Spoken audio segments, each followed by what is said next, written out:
Sam. Hi, I'm Emma. I'm Zach. And today I'm going to be talking to you about hand printing.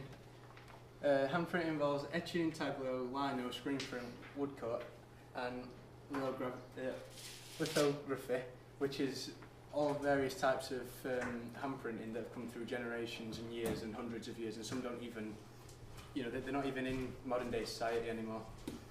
First I'm going to talk to you about is etching. Etching is one that there isn't really much that you can do with it in modern day because there's so many cheaper and easier alternatives. Basically the idea is that you cut something out with a special type of scalpel, leaving an imprint of an image, and then you'll cover it with black ink over a white piece, which will leave this kind of an image. You can normally buy them for around £30 on eBay, and most of them are second hand because they don't really make them anymore, because no one really uses them except for artistic things. The next thing is intaglio, which is one that isn't in modern day society at all really. And it leaves an image like this, which is similar to the one of hand etching. And basically it's like an image that you put on two metal plates and roll one over, which will leave an image like that on a piece of special paper. These don't really cost too much anymore because you can't buy them, so anything that you can use tend to be made of plastic and are cheaper alternatives. Hand printing is really similar to intaglio, but with the exception that you would do it all yourself. You use a roller over that special kind of paint and over a special kind of paper, which leaves an imprint similar to that one, or any that you can use with different kinds of paints. And the different types of paint you use will leave a different kind of image. And they tend to go for about £25 second hand. Screen printing is one that is in modern day society, but it's a lot cheaper these days because you use a special machine like this where you basically just layer things on top and put an image in the middle. You press down and it leaves an image on shirts and things like that. This is mostly used in fashion things and stuff like that. You used to get images like this that were all done by hand and painted on, but now you get it through special machines. And the modern day ones tend to charge about £127 off eBay and Amazon are the main ones. And woodcut, this is quite similar to the hand etching one. You basically scrape a design into a special piece of black paper that leaves a white imprint, then you paint over it yourself. You can't really buy woodcut machines anymore, but you can do them yourself with the hand painter. And lithography, this is one that hasn't been around for probably about 100 or so years because there's no need for it anymore. You basically get a big stone and you have to get an image that will fit onto it through a type of tracing paper. You draw the image on with an ink that doesn't run, and then you roll it on like this.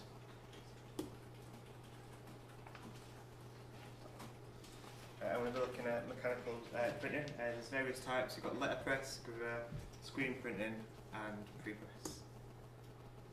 So letterpress originated in 1440. It's quite outdated now because there's a lot more modern techniques to do it. You often find things like this on like quite high-end invitations, cards, Christmas cards, things like that. That's when it's mainly used.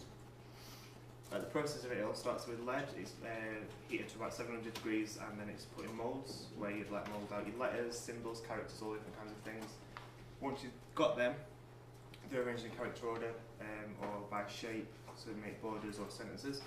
And then they use a mechanical machine which runs ink over the stamps, and then that presses it into the paper. There's a local place called West Yorkshire Print Workshop. They're in different workshops for like schools, students, things like that. And they do an introduction to letterpress. It's about £125 and it basically gives you all the skills and materials that you need to create your own letterpress. Obviously it's not something you can do at home anymore. It does require big outdated machines that you can't really buy to take home with you anymore. It's quite cheap, it's fairly cheap. It's about £70 for your ink. So your ink's about £3, got close to 30 grams, and from that you can make about 1,600 different colours. So your ink's quite cheap for it. You can buy a little hand machine which you can do like various little bits with, nothing major, and that's about £70. And you can buy like a full array of stamps for about £20. The amount of time it takes depends on what material you're printing onto. Different papers, different MSGs take different amount of time for the ink to settle, and also the quality of the machine and how old it is, because they do become quite outdated very easily. Aesthetically, it can work out two different ways. You can get a really, really good result, or you can get really bad results where the lettering is quite indented and some of it will be missing. That's down to the quality of the ink, quality of the paper, and also how old your stamps are that you're using. Right, so I'm going to look at gravure printing now, and this is what we used to make things like magazines. It was an old style technique to use on newspapers, and also lino flooring is also sometimes done by gravure printing. It basically works with two rollers, one roller in an ink bath, and it uses a blade to wash off any excess ink, and then that is then rolled onto some paper which runs around another roll, and then that is then rolled onto one ginormous roller which collects all the print. So just a quick video here on how it's actually done.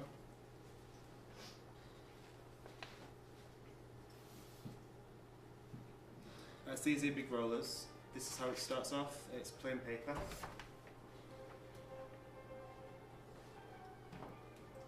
This is showing you the mass of the production line and how big they actually are.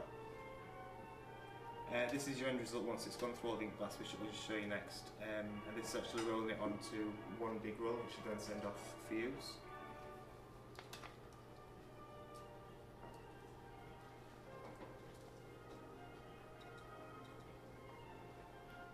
Yeah, so this is the start of your ink bath, as you can see there. This is where it gets rolled up. Now these here, to make the production a lot faster, it's one of the fastest ways of printing. What they'll do is, once the roll's full, the roll will then switch itself over. So once you've got one full roll of whatever it is, maybe a newspaper, whatever, it'll then switch itself mechanically, so it never stops running. Basically, it's one of the fastest methods of printing that's out there.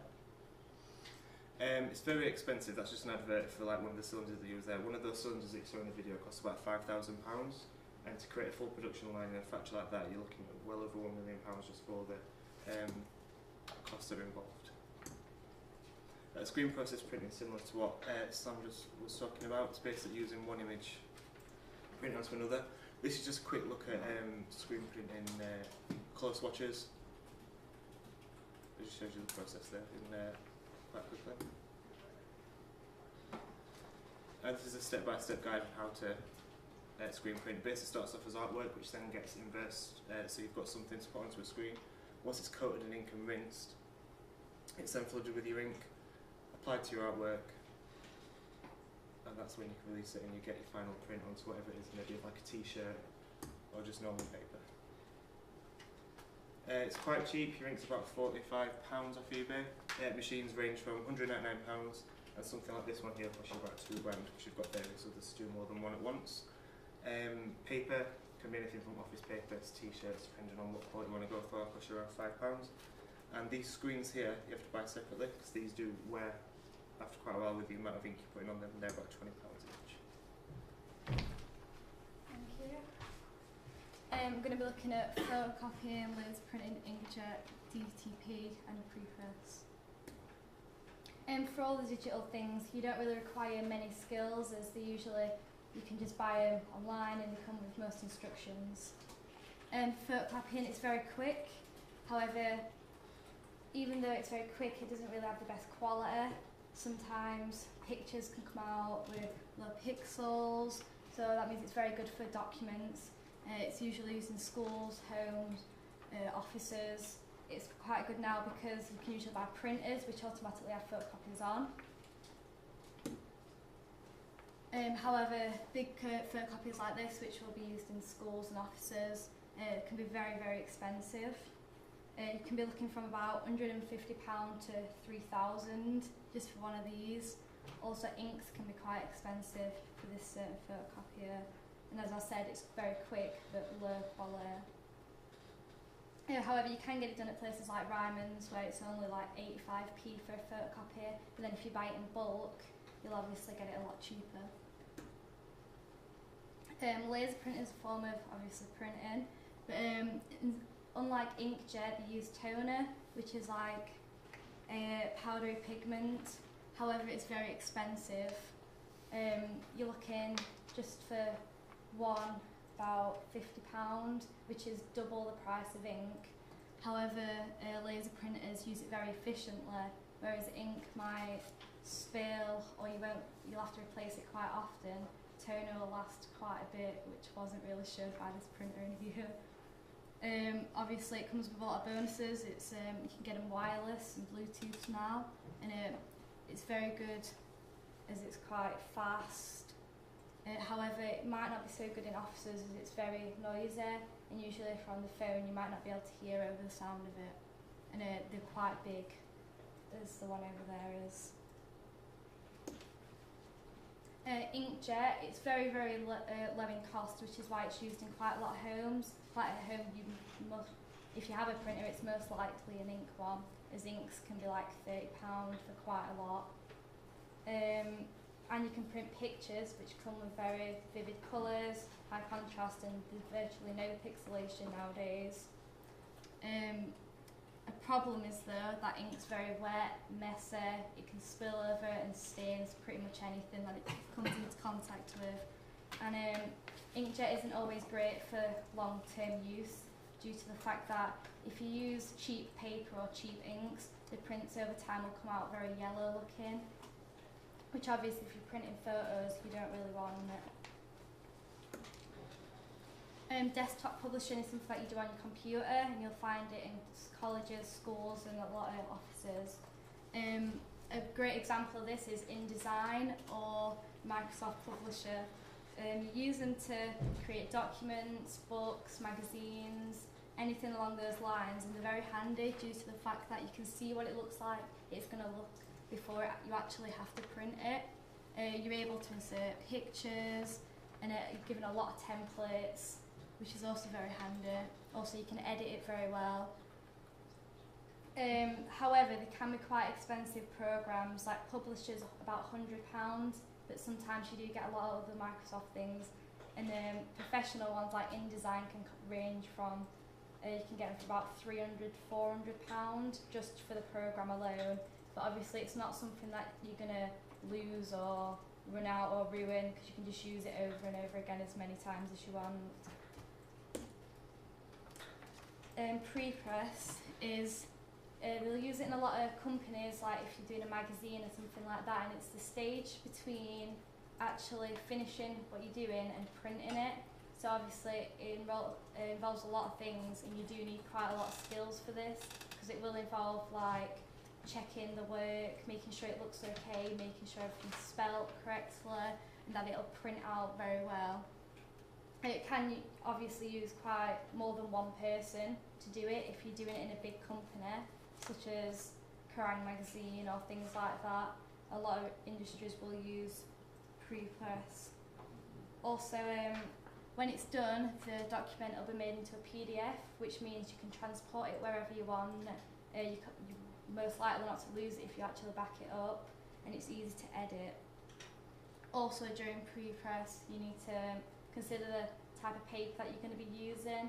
Like, you don't want to use newspaper paper for a magazine or something like that, as obviously it won't look right or print out correctly. And you have to consider the cost of this due to the fact that obviously papers cost different things. And finally, finishing techniques. A very popular one is laminating, where if you look around the room, it's being used quite a lot in here. It's quite cheap to do, it's obviously very quick.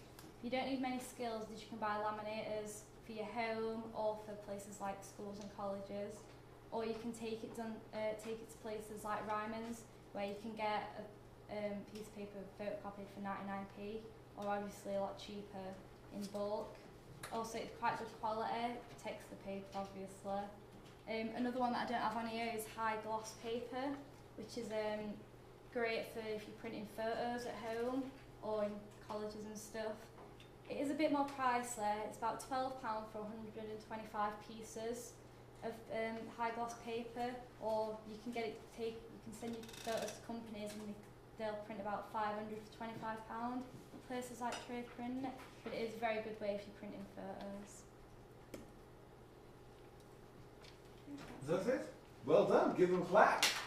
Very good. Very good. Very good.